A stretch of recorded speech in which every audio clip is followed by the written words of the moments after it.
বীজগণিতের গুণ করতে হলে তোমাকে নিচের প্রত্যেকটি পদ দ্বারা উপরের প্রত্যেকটি পদকে গুণ করতে হবে। দেখো এখানে এই প্রথম পদ দ্বারা প্রথম পদকে গুণ করতে হবে, তাহলে 2 দ্বারা 4কে গুণ করলে হয় 8 এবং এক্স স্কোয়ার গুণ করলে হয় এক্স টু দি পাওয়ার 4। এখানে 4 হওয়ার কারণ হচ্ছে গুণের সময় তোমার পাওয়ারগুলো যোগ করতে হয়। তারপর এই প্লাসের প্লাসও বসাতে হবে, এই পদ দ্বারা এই পদকে আবার গুণ করতে হবে, অর্থাৎ প্রত্যেকটি পদকে গুণ করতে হবে। তাহলে 2 দ্বারা 4কে গুণ করলে হয় 8 এবং এক্স স্কোয়ার ওয়াই স্কোয়ার দ্বারা গুণ করলে হয় এক্স স্কোয়ার এবং ওয়াই স্কোয়ার। তোমার কাছে যদি আজকের এই ভিডিওটি ভালো লাগে অবশ্যই তুমি আমার চ্যানেলটি সাবস্ক্রাইব করে দিবা।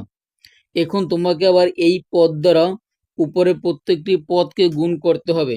2 দ্বারা 4কে গুণ করলে হয় এই 8 এক্স স্কোয়ার এবং ওয়াই স্কোয়ার, তার মানে এক্স স্কোয়ার এবং ওয়াই স্কোয়ার।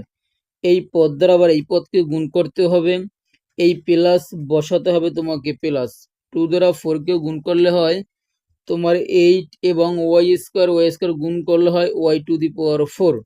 সামনে এটা ছিল প্লাস, তার মানে প্লাস।